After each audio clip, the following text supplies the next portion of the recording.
43번의 선납세금 같고요. 원천징수 당했을 때 선납세금. 그리고 그 43번 문제에서 발부안에 원천징수세액은, 그러니까 여기서 원천징수는 상대적인 겁니다. 우리가 나중에 직원한테 월급 줄 때는 원천징수를 할 수도 있거든요. 그러니까 여기서 말하는 원천징수세액은 내가 하는 걸 수도 있고 당하는 걸 수도 있는 거예요. 상황에 따라 다른 거죠. 근데 지금은 이 원천징수세액이 당하는 거잖아요. 그래서 그냥 당하는 원천징수세액 이렇게 생각을 하면 이 개정 과목을 자산 항목으로 처리하라고 하는데 요거는 있으나 마나한 말입니다. 당연한 거기 때문이죠. 그러니까 지금 쓰는 개정 과목이 선납세금인데 선납세금은 자산이거든요. 그래서 그냥 뭐 이 설명은 필요 없는 말이에요. 없어도 자산이기 때문에. 그러니까 나중에 우리가 원천징수를 할 때는 달라지겠죠, 성격이. 우리가 할 때는 부채가 되거든요. 그건 부채에서 보도록 하고. 그 다음은 44번 문제입니다. 44번 문제는 당해, 올해죠. 올해 4, 5년도 법인세 중간 예납세액, 법인세 이야기가 나오네요. 우리가 법인이니까 중간 예납이라는 말이 나오네요. 이때 180만 원을 보통예금으로 이체 납부하였다. 뭐 그렇게 복잡한 상황은 아닌 것 같은데 그 뒤에 설명을 보면 법인세 납부액은 자산 계정으로 처리할 것. 이거 위랑 같은 맥락이네요. 일단 결과부터 말씀을 드리면 43번이랑 44번은 답이 같습니다. 그래서 뭐 둘 다 자산이에요. 자산, 그러니까 얘도 선납세금이거든요. 그럼 이걸 알려면 법인세 구조를 알아야 돼요.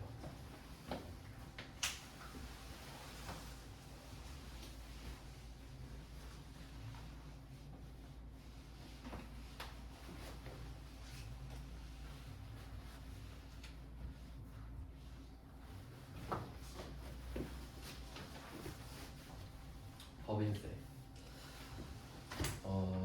네, 법인세에서는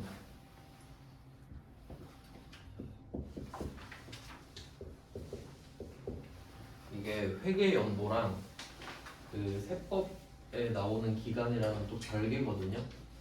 근데 그걸 굳이 다르게 하진 않겠죠, 보통. 그래서 뭐 그냥 대다수의 경우로서 1월 1일부터 12월 31일까지를 회계 기간으로도 하고 법인세 뭐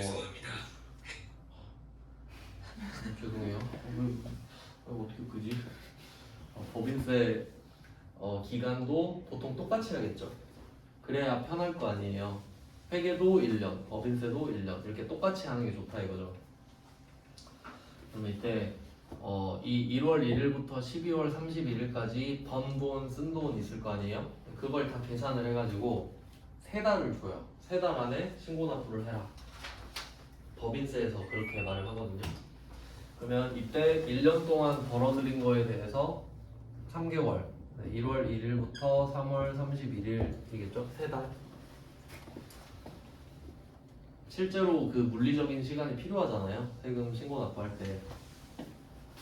계산할 시간을 주는 겁니다.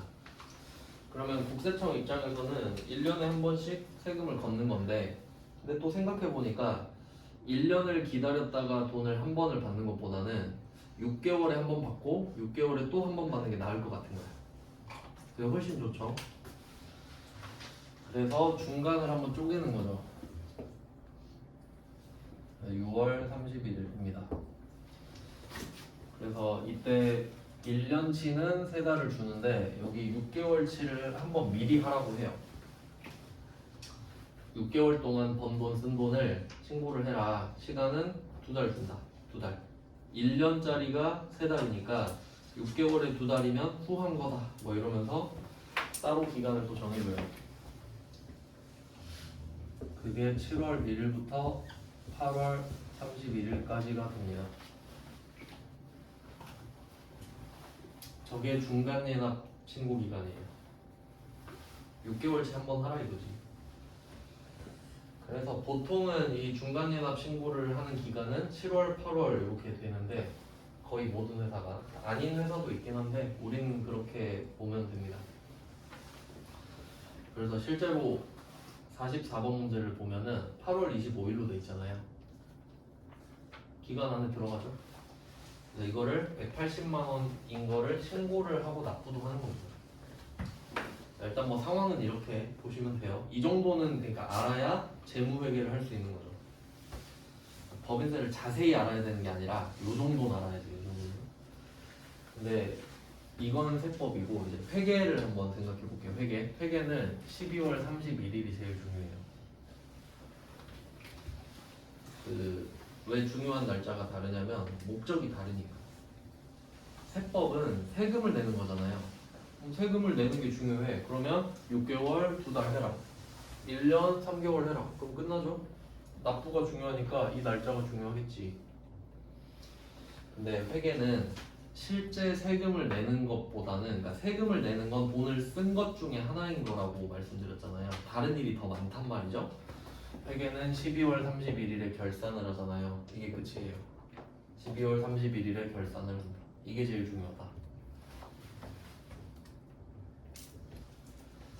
자, 그러면 이때 결산을 해야 됩니다. 그럼 지금 우리가 만들고 있는 재무상태표, 손익계산서 이 두 개를 12월 31일 기준으로 다 업데이트를 해줘야 돼요. 그러면 이 중에 손익계산서도 있으니까 수익과 비용도 12월 31일에 다 구해야 되거든요. 근데 문제가 생겨요. 1년 동안 장사를 하고 돈을 벌었어요. 그 중에 세금을 내는 것도 돈을 쓴 거죠. 그러면 실제로 법인세법에서는 3달의 기간을 줬잖아요. 3달 동안 하라고.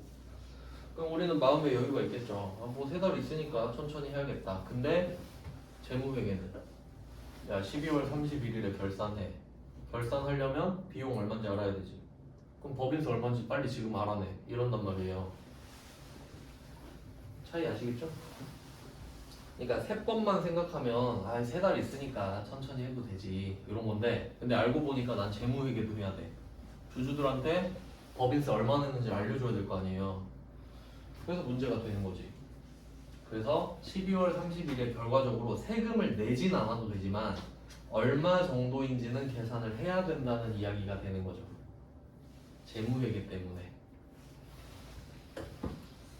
그래서 결과적으로 12월 31일이 제일 중요하고요. 이때 법인세가 얼마인지 궁금해지는 거예요.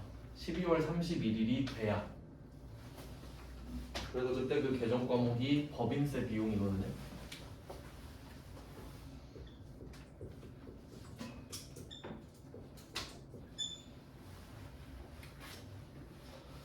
여기서 법인세 비용은 그 법인세가 국세예요. 국세청으로 올라가는 돈인데, 근데 또 그 회사가 어떤 지방자치단체에 속해 있을 거 아니에요. 그럼 그 지방에도 지방소득세를 또 내야 돼요. 그래서 그 두 개 합친 게 법인세 비용인데, 그러면 이때 법인세 비용은 12월 31일이 돼야 인식한다가 중요한 거예요. 그러면 반대로 말하면 그 전에는 안 궁금해요. 법인세 비용이 안 궁금하다고. 그러면 지금 두 가지 상황을 봤는데 43번 문제가 8월 31일에 원천 징수를 당하는 거였잖아요. 한번 생각을 해볼게요. 8월 31일에 원천 징수를 당했어요.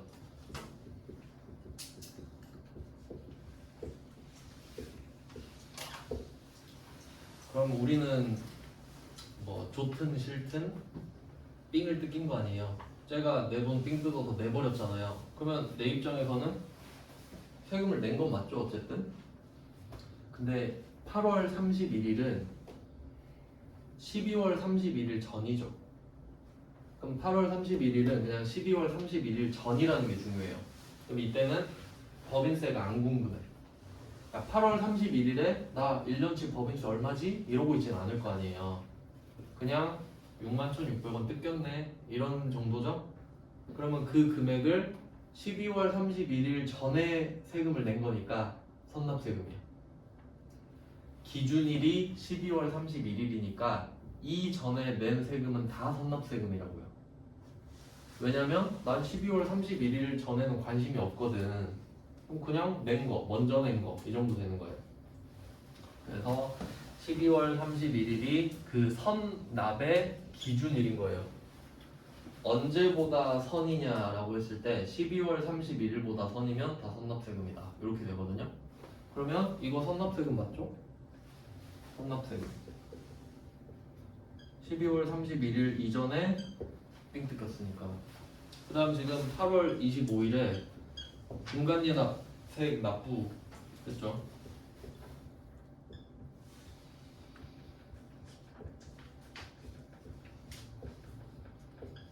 얘도 세금 낸 거죠? 둘 다 세금 낸 거죠?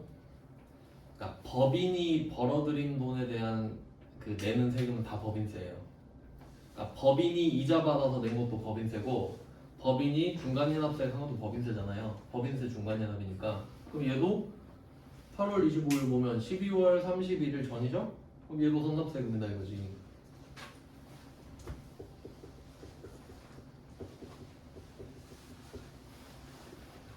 이렇게 합쳐지는 거예요. 그럼 이게 뭐 같은 회사로 낸 문제는 아니지만 그냥 뭐 이어서 본다고 하면 이 두 가지 사건이 끝나잖아요. 그러면 우리 장부의 선납세금은 186만 1,600원이 돼 있는 거예요. 그러니까 마일리지 쌓는 거지, 마일리지. 그러면 우리는 이거 보면서 내가 1년치 법인세가 얼마인지 모르지만 이만큼은 덜 내겠네? 라고 생각하는 거지. 이렇게 계속 쌓는 거예요. 12월 31일까지 계속 쌓아. 그리고 이제 45번 문제로 가면은 12월 31일이 온 겁니다. 힌트를 좀 찾아볼까요? 45번 당기 법인세 비용 딱 나왔죠. 여기서 법인세 비용은 그 계정 과목인데 이거 나오면 12월 31일이에요. 난 12월 31일이 돼야 법인세 비용이 궁금하잖아요. 그럼 법인세 비용 이야기를 꺼냈다? 오늘이 기말이다 이 말이에요. 난 드디어 관심이 생겼거든요. 그래서 뭐 대충 계산을 해보니까 정확하게 계산을 할 수는 없겠죠. 근데 보통 세금 구할 때 100만 원 단위까지 맞출 수 있다고 해요. 그 짬밥 있잖아요. 그 10만 원, 만 원 단위까지 못 맞추더라도 대충 뭐 1억 3,500만 원 이 정도까지는 맞춘다 이거죠. 그 정도까지 구해나가. 그러면 그게 1,050원이라는 거예요. 1,050만 원. 그러면 회계 처리를 한번 해보죠. 우리는 선납세금을 지금 쌓아놨고요. 오늘 드디어 12월 31일이 됐어요. 난 법인세 비용이 드디어 궁금해지기 시작했죠. 그래서 법인세 비용이 얼마지? 하고 찾아보니까 1,050만 원이에요.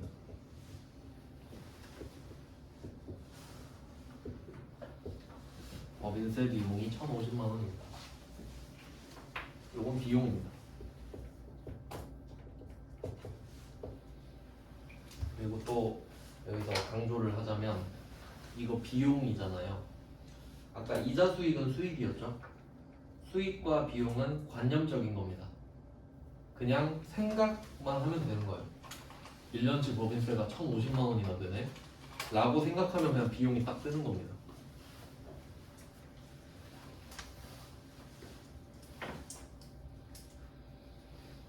자, 그러면 내가 이 1,050을 다 낼 거냐 생각을 해볼게요.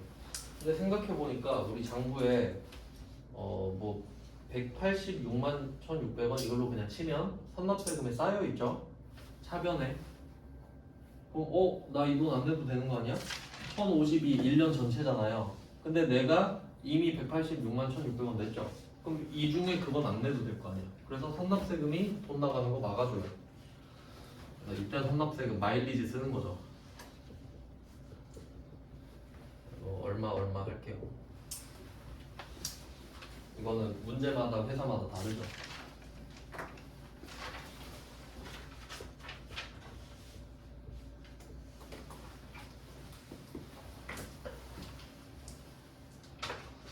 네, 뭐 여기까지는 정리가 됐어요. 그래서 이게 상관관계를 보면은 법인세 비용은 12월 31일에 나온다.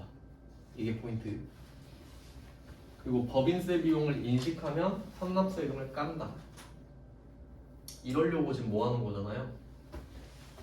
그러면 나머지 금액이 나오겠죠. 얼마든 간에. 뭐 보통 한 뭐 600, 700 이렇게 나올 것 같은데 그러면 이때 이 계정 과목이 뭐냐 하면 잘 보시면은 오늘 12월 31일이죠. 결산일이란 말이에요. 근데 세금을 구했어요. 결산 치려고. 근데 이 세금은 3월까지 납부하면 되죠. 그러니까 결론은 세금을 오늘 못 내요. 안 받아주잖아. 그래서 알고는 있는데 낼 수는 없는 상황이에요. 12월 31일은. 그러니까 이게 회계랑 세법을 같이 알아야 되는 이유지. 그러면 알긴 아는데 낼 수가 없네. 그럼 얘는 미지급 세금이 되거든요. 뭐 얘도 얼마 나오겠죠. 빼면. 그러면 대충 얼마인지는 아는데 낼 수는 없다. 그래서 미지급 세금. 그럼 얘는 이 돈 나가겠죠 나중에? 3달 안에? 그럼 부채 나갈 거니까.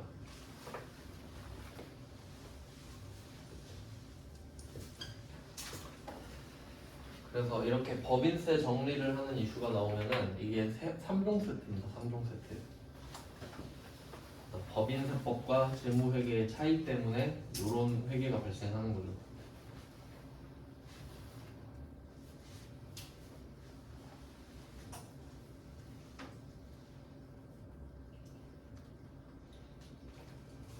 그러면 이제 이 미지급 세금 한번 생각해 볼게요. 미지급 세금. 미지급 세금 만약에 여러분이 뭐 삼성전자 주식을 사고 싶어가지고 삼성전자 재무제표를 봤어요. 근데 미지급 세금이라는 게 있는 거예요. 많겠죠? 꽤 많겠죠? 삼성전자 세금 많이 내잖아요. 그럼 여러분은 미지급 세금을 보고 어떻게 생각해야 되냐? 이 회사는 세금을 안 내네? 이렇게 생각해야 되나요? 원래 있는 거다 라고 생각하고 넘어가면 되죠. 모든 회사가 미지급 세금이 다 있을 거 아니에요. 차이가 나니까. 그런 것 때문에 알아야 된다는 거지. 모르는 사람이 보면 와 삼성전자 세금 안 내네? 이러고 있겠죠. 그래서 뭐 세법이랑 차이 때문에 이렇습니다. 그래서 43, 44, 45는 그냥 시간 순서대로 이어지는 내용이고요. 네, 뭐 이해는 그렇게 하시면 되겠고. 그래서 이게 이걸 총 종합해 보잖아요. 이게 현금주의, 발생주의 이거 한번 생각해 보면은 실제로 나간 날짜를 제가 한번 표시해 볼게요. 8월 31일. 대충 이 정도 되겠죠? 8월 31일, 8월 25일 이 정도 되겠죠? 그러면 이 두 날짜에 실제 돈이 나간 거 아니에요? 그러니까 돈 나간 건 실제 이 두 날짜예요. 이만큼이 선납세금으로 이렇게 나갔을 거 아니에요? 이 두 개가. 그리고 이 미지급 세금은 여기 나가야겠죠 이때. 언젠지 모르겠지만 3달 안에 낼 거 아니에요. 그럼 얘는 이렇게 되겠지. 그러니까 실제로 현금이 유출되는 거는 막 다 흩어져 있죠. 근데 회계는 이걸 그냥 하루로 모은 거야. 12월 31일로 관념으로 모아버린 거지. 이거 다 1,050만 원이고 그냥 난 12월 31일에 그게 생겼다고 치겠다. 이게 발생주의예요. 그럼 더 깔끔해지잖아. 그래서 발생주의와 현금주의 차이가 이 정도 됩니다. 이렇게 하면 강좌자산이 드디어 끝났어요.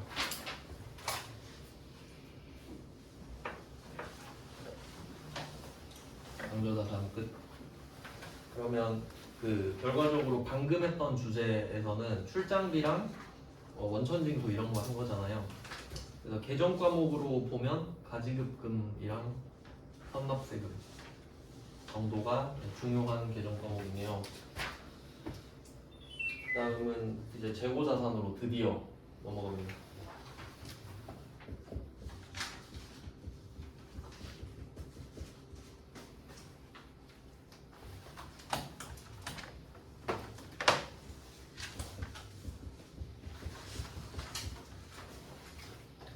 지금 우리가 유동자산을 하고 있는데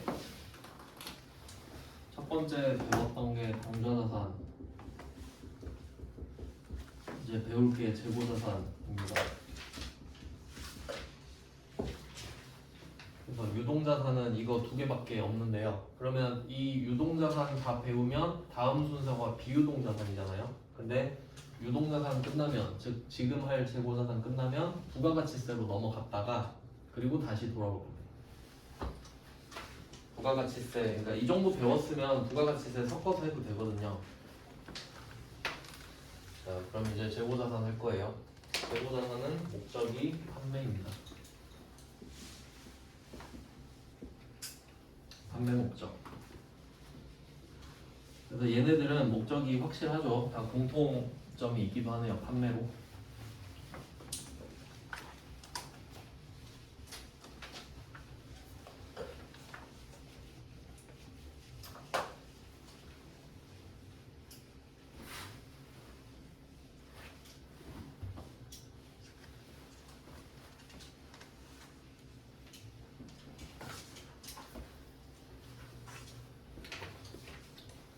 네, 재고자산 하겠습니다. 판매 목적이에요. 좀 어떤 종류가 있나 좀 보면은 일단 그 업종별로 나눠보면 우리가 그 컨셉이 제조업이에요.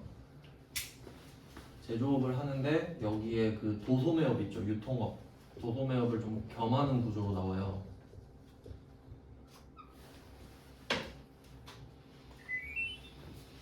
두 개인데 업종이. 그러면 제조업 메인으로 봤을 때 일단 원재료를 사야 돼요. 원재료를 사고 그걸로 제품을 만들어요.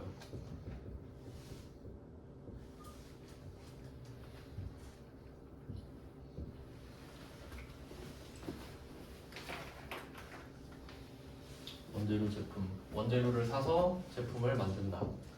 그리고 이때 제품을 팔면 제품 매출입니다.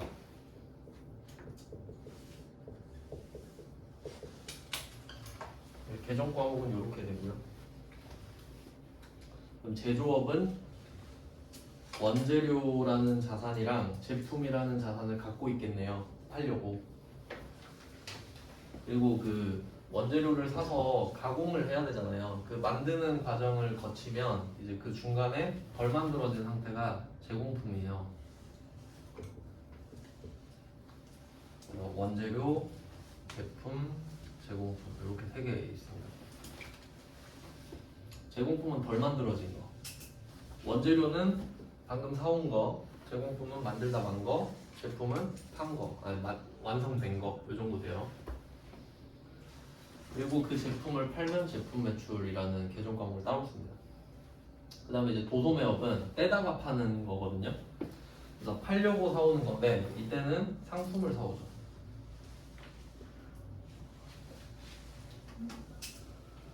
상품을 사서 바로 팝니다.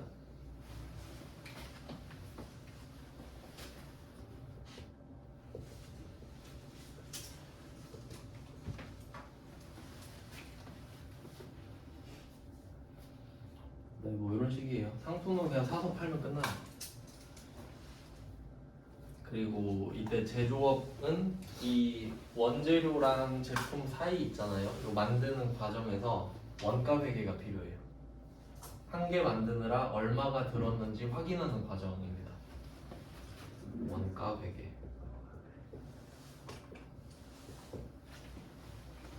그러니까 제조업은 직접 만들기 때문에 내가 쓴 돈 그리고 이 제품의 가격을 정해야 돼요. 근데 그에 비해서 이 도소매업은 상품을 사오잖아요. 그럼 사올 때 가격 있죠. 그게 원가가 되기 때문에 그 가격보다만 더 비싸게 팔면 돼. 그러니까 얘는 원가 회계가 있을 필요가 없죠. 그냥 사온 가격보다 비싸게 팔면 되니까.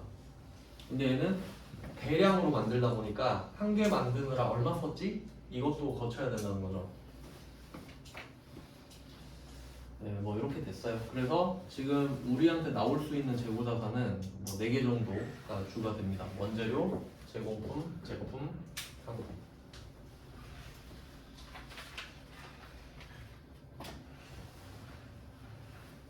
네, 뭐 이 정도 알아두시고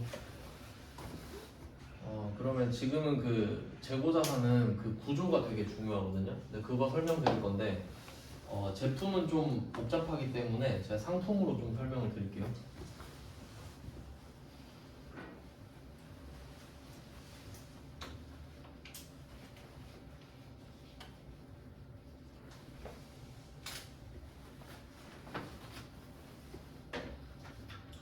자, 그러면 일단 먼저 떠올려야 되는 게 뭐냐면 자산은 취득을 해야 되죠.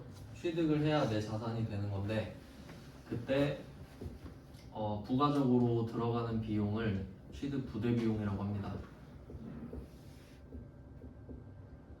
그래서 요거를 더해주면 된다. 이것만 뭐 잘 기억하시면 돼요. 그래서 자산은 취득을 해야 되는데 그 취득을 할 때 부가적으로 돈이 들어가면 그게 부대 비용이라고 해요. 그걸 더한다. 예외는 딱 하나가 있었고 그게 단기매매증권이었습니다. 근데 우리는 예외를 먼저 배웠어요. 단기매매증권. 근데 이제는 단기매매증권 끝났잖아요.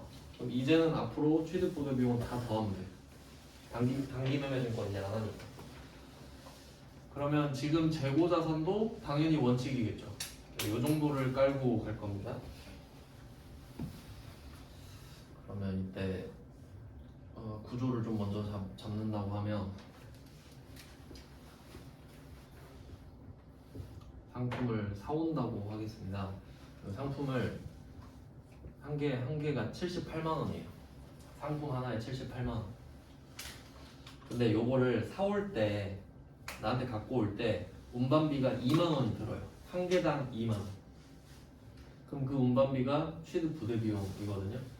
그래서 78만 원은 물건값이고 여기에 취득 부대 비용 2만 원이 붙는 거예요.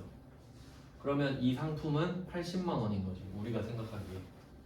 이게 그러니까 취득 원가라는 개념은 내가 이걸 취득하는 데 쓴 돈이거든요. 그럼 80만 원 쓴 거 맞죠? 요거를 2개 사왔다고 하겠습니다. 2개. 이렇게 해서 2번 사온 거예요. 상황은 이렇게 됩니다. 그러면 이때 누가 물어보는 거예요. 너 취득원가가 얼마냐? 취득원가. 그러니까 여기서 취득원가는 매입원가랑 같은 말이에요. 매입의 형태로 취득을 했기 때문에. 그럼 이때 취득원가, 뭐 매입원가라고 할게요.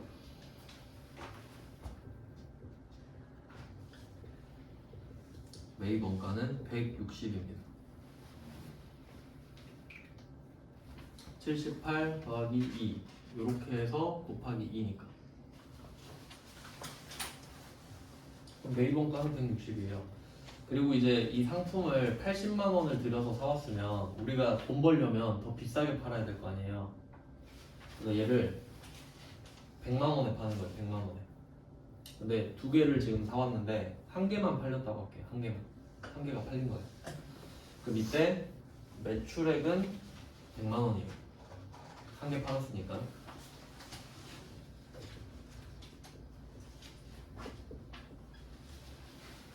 그럼 이때 이 매출액은 개념이 수익이거든요. 수익. 돈을 벌었다라는 개념. 그럼 회계에서는 이 수익 100만 원을 내기 위해서 얼마의 비용을 썼는지 물어봐요. 수익과 비용을 항상 대응시키거든요. 그럼 이때 100만 원을 벌었잖아요. 그럼 이때 이 100만 원을 위해 얼마를 썼는지 찾을 줄 알아야 돼요. 매입 원가는 사오느라 쓴 돈이죠. 그러니까 160만 원을 쓰긴 썼잖아요. 근데 160만 원의 현금은 나갔지만 그만큼 물건이 들어왔어. 그러니까 이거 자체가 유출은 아니에요. 그냥 160을 썼다 정도지. 근데 지금 100만 원을 벌었잖아요. 근데 그 대신에 한 개 물건 줬잖아요. 80만 원을 사온 거 한 개 줬죠. 그럼 이 매출액 100만 원을 위해 쓴 돈 80만 원입니다. 이 2개를 구분할 줄 알아야 돼요. 그래서 이 밑에 나오는 이 80만 원은 이름이 매출 원가거든요.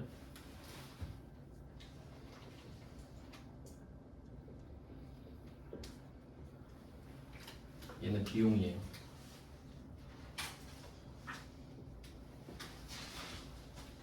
얘 둘이 세트가 돼야 돼요. 그래서 여기서 포인트는 매입 원가와 매출 원가 구분할 줄 아냐. 그러니까 매입 원가는 전혀 어렵지가 않죠. 그냥 사오는데 얼마 썼어 하면 되는 거니까. 네, 매출 원가가 중요해요. 회계에서는.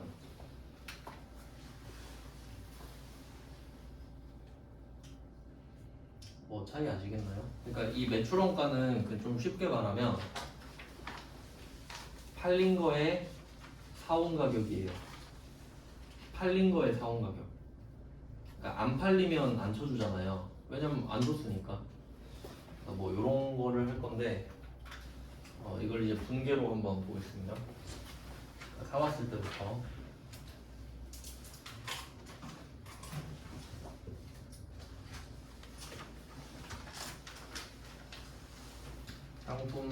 160 이렇게 되겠죠.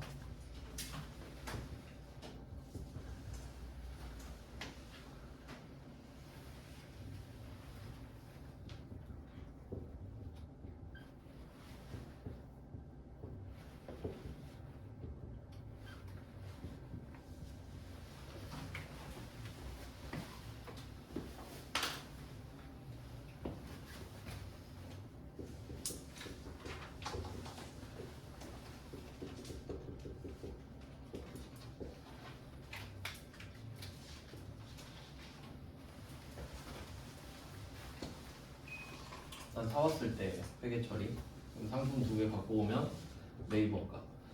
그래서 매입원가는 개념인 거죠. 그냥 이 붕괴를 보면서 매입원가가 160이군 이 정도 느낌이고, 그 다음에 이 중에 한 개만 파는 거예요. 한 개를 팔아요.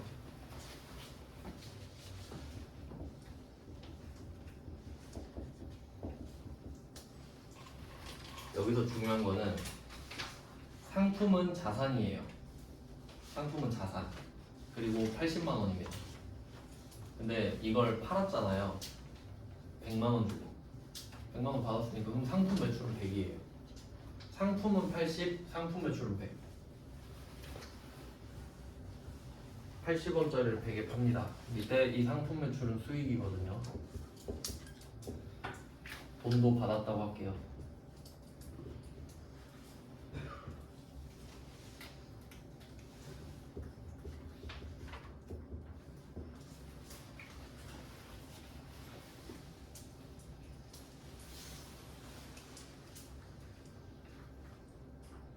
일단 뭐 여기까지 원래는 이렇게만 적는데 이제 그 속내를 볼 거예요. 어떻게 된 건지. 그러면 우리가 상품 80만 원짜리 2개를 갖고 있는데 이 중에 상품 80만 원짜리 하나 준 거잖아요. 그럼 그게 없어지겠죠?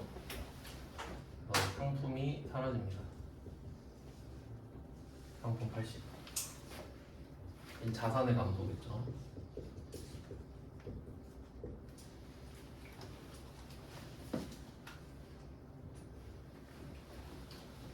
그럼 이때 80만 원짜리 상품이 나가면서 이 수익 100을 갖고 온 거예요. 80 줬으니까 100을 받아온 거죠. 그러면 이때 수익이 생겼단 말이죠. 그럼 이 100을 벌기 위해 얼마 썼냐? 지금 80 썼죠? 이걸 비용으로 또 만들어줘야 돼요. 그게 매출 원가잖아요. 얘네 이름이 상품 매출 원가입니다. 상품에 대한 매출 원가 80.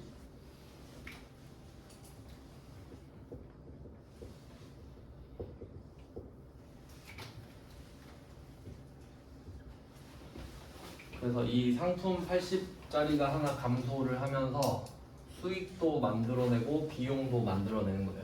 이 80짜리가 없어지면서 100을 가져왔고 80이 없어졌으니까 비용 80이고.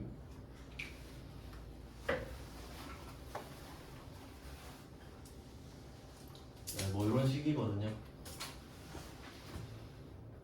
이게 기본이에요. 근데 우리가 실제로 회계 처리를 할 때는 그 이 밑에 2개 있잖아요. 이걸 안 해도 돼요.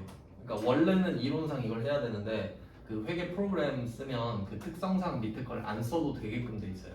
그래서 우리는 이 위에 것만 써도 돼요. 결과적으로는. 실제로 쓰는 건 위에 2개밖에 없거든요. 실제 그러고 있죠. 물건 팔 때. 근데 이 밑에 거가 있다는 건 알고는 있어야 된다는 거죠. 원래는 저것도 있는데 프로그램 특성상 안 써도 된다 그랬지 정도가 돼야 됩니다. 네, 뭐 이런 내용인데, 근데 이거를 하면서 같이 해야 되는 내용이 있는데, 왜 이렇게 해야 되냐면 그 회계에서는 비용을 잡는 게 좀 중요하거든요. 비용. 그 수익 비용 대응 원칙이라고 있어요.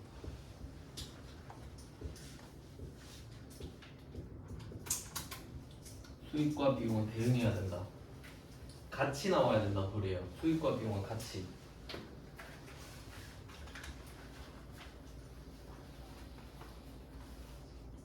네, 한번 생각해보면 우리가 수익도 인식하고 비용도 인식하는데 수익은 인식하기가 쉬워요. 왜냐면 몇 개 없거든요. 그러니까 실제로 돈이 들어오는 건 별로 없고 나가는 게 많잖아요. 그럼 뭐 돈 들어오면 수익이겠지. 물건 팔면 수익이겠지. 그러니까 수익은 안 어려워. 문제는 비용인 거예요. 얘를 언제 잡는지가 중요한 거지. 그래서 비용을 언제 잡나요? 하니까 원칙, 수익이 나오면 잡아라. 이렇게 되거든요. 그래서 비용 잡는 법이 3개가 있어요. 첫 번째가 지금 이 비용이 수익에 직접 대응해야 된다. 이 방법이 있고요. 수익에 직접 대응해야 돼요. 지금 비용 이야기 하는 겁니다. 그럼 이게 직접 대응한다라는 말이 뭐냐면 지금 나오고 있는 이 상황을 말해요. 그러니까 상품 78만 원 그리고 운반비 2만 원이 들잖아요. 근데 이때 이 운반비 2만 원이 좀 애매하죠.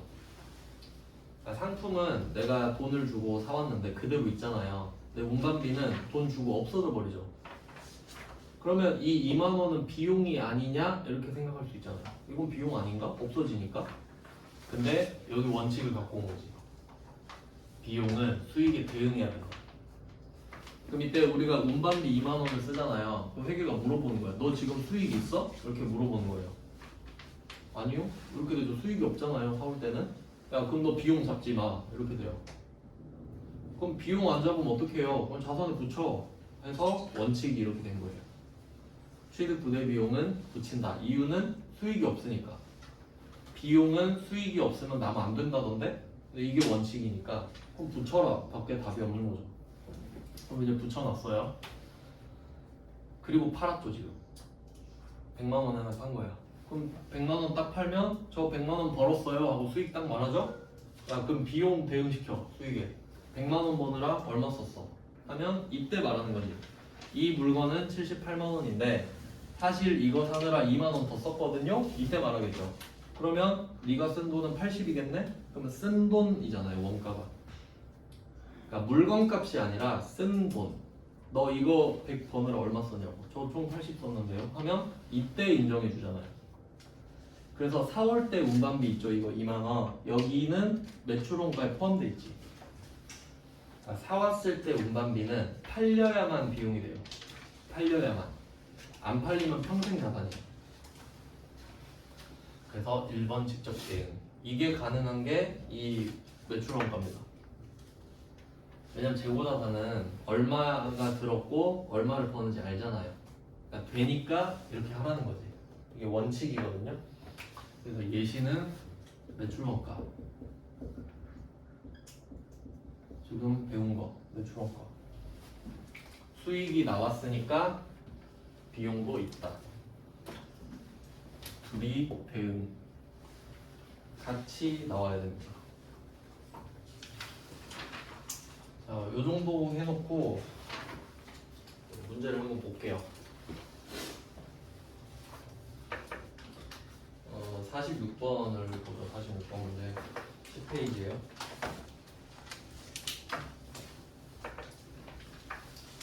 46번은 수입한 원재료에 대해 관세 200만원, 통관 수수료 30만원을 현금으로 지출하였다라고 합니다. 그럼 여기서 포인트는 원재료를 수입했잖아요. 원재료를 국내에서 살 수도 있고 해외에서 사올 수도 있죠. 근데 그냥 해외에서 사온 거지. 근데 포인트는 취득. 원재료 취득이죠. 취득. 원재료를 취득했구나 이 정도로 정리하면 되고, 그리고 이때 원재료 자산이죠. 단기매매증권 아니죠. 그리고 관세가 붙잖아요. 해외에서 물건을 사오면 관세가 붙어요. 이때 관세는 세관에 내는 세금이에요. 세관세지. 그러니까 그럼 그냥 수입했으니까 관세가 있는 것 같구나 생각하고, 통관 수수료는 세관을 통과시킬 때 수수료를 또 내는 겁니다. 또 업체가 통과를 시켜주니까. 그러면 생각을 해보세요. 내가 원재료를 수입을 하니까 이 두 개 돈 안 내면 내 코 앞으로 못 갖고 오죠 지금. 그러니까 이 돈을 내야 원재료를 내가 갖고 올 수 있잖아요. 그럼 이 두 개는 취득 부대 비용인 거예요. 그러니까 이게 포인트가, 나는 관세랑 통관 수수료를 모르는데 지금 그게 중요한 게 아니에요. 이거 안 내면 원재료 못 갖고 온다 정도는 아시잖아요. 그러니까 이 내용이 중요한 게 아니란 소리지. 처음 보는 말이 나와도 아 그냥 이거 내야 갖고 올 수 있나 정도를 알았다면 그냥 이거 답이 원재료구나 하면 끝나는 거예요. 취득 부대 비용 더한다 그랬으니까. 그러니까 지금 이 2만 원에 해당하는 거예요 지금. 그러니까 이게 공부를 하실 때 취득 부대 비용의 항목을 외우는 게 아니에요. 그러니까 예를 들면 내가 원재료를 사와요. 근데 만약에 내가 계란을 수입해.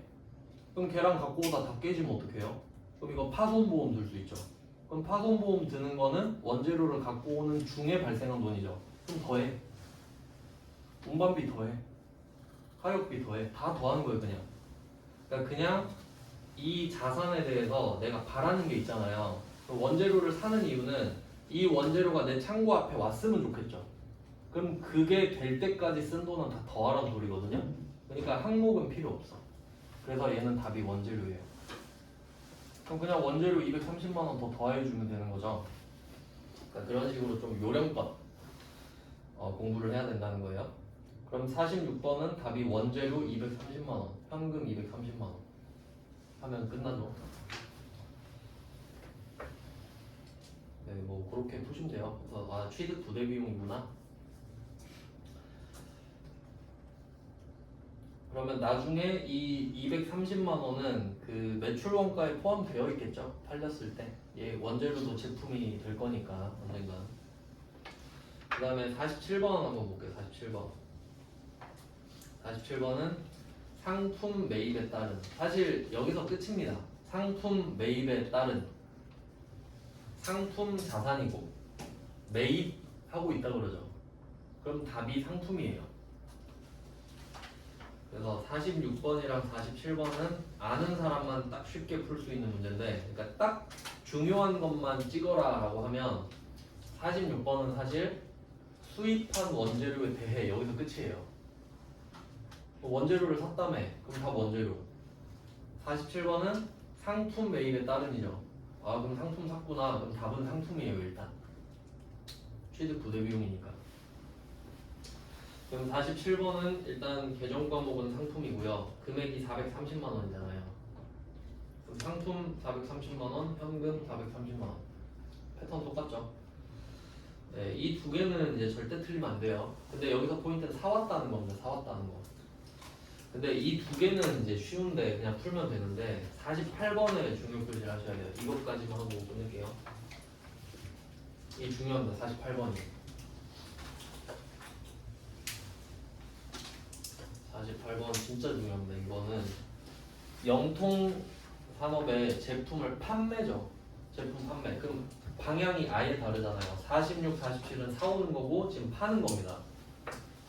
그러면 이 두 개의 차이가 뭐냐면, 그러니까 또 엄밀히 따지면 47이랑 48이랑 똑같은 문제 같아 보일 수 있거든요. 왜냐면 47번도 운반비고 48번도 운반비잖아요. 근데 아예 달라. 이유가 뭐냐면 우리가 상품을 사올 때는 수익이 없죠. 그러니까 얘는 절대 비용이 될 수 없어. 47번은. 근데 48번은 팔고 있죠. 내가 물건을 파는데 운반비를 내주는 거야. 그러면 똑같은 운반비 아닌가? 그 운반비는 와시죠. 이거 뭐야? 운반비요. 그거 안 물어본다 했죠. 왜 내는 거야? 하면 사면서요, 팔면서요 이렇게 답이 나와요. 파는 거는 수익이 나왔으니까 파는 거예요. 수익이 결정이 됐으니까 운반비 쓰는 거 아닙니까? 살 때는 그냥 갖고 오려고 내는 거잖아요. 근데 판매 운반비는 내가 판매가 결정이 됐으니까 운반비를 내는 거라고요. 그 말은 수익이 결정이 돼 있는 상태란 거지. 그럼 이 판매 운반비는 바로 비용입니다. 수익이 나왔으니까. 그럼 아까 했던 예시에 좀 덧붙여 볼게요. 그럼 이 상품이 78만 원짜리였죠. 근데 사올 때 운반비 2만 원이었죠. 근데 이거 팔 때 운반비 3만 원 내준다 그럴게요. 우리가 3만 원 내줘. 그러면 현금 3만 원이 나가겠죠. 일단 뭐 이건 확실하잖아요. 나가는 거는. 근데 얘를 뭐라고 쓸 거냐가 문제잖아요. 근데 보니까 수익이 있네. 그럼 이 100만 원 벌려고 3만 원 쓰는 거 아닌가요? 그럼 이 수익에 대응을 해줘야 맞지. 그러니까 바로 비용이에요. 그러니까 얘는 절대 자산이 될 수 없죠. 그래서 얘는 800번 운반비예요. 800번 운반비.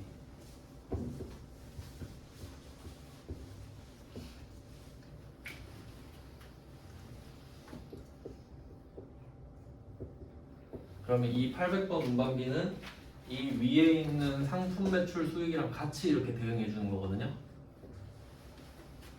수익 100에 83 이렇게 되는 거죠. 그럼 우리 100만 원 버느라 83만 원 쓴 거 맞죠? 근데 정확히 따지면은 78 플러스 2 플러스 3이지. 정확하게 따지면 물건값 78, 사올 때 운반비 2, 팔 때 3 이렇게 되는 거예요. 그러니까 이걸 알면 한 개 파느라 100 벌었고 83 썼으니까 하나당 17이 남는구나 를 알 수 있지. 그러니까 이게 제일 중요한 거예요.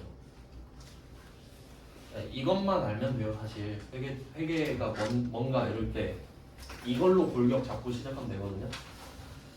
그래서 뭐 지금 비용을 언제 잡냐 했을 때 1번이 직접 대응, 이게 원칙이라고 말씀드렸는데 여기에 해당되는 게 매출 원가랑 800번 운반비가 되는 거지. 확실히 뭘 위에 썼는지 아니까요. 얘 둘은.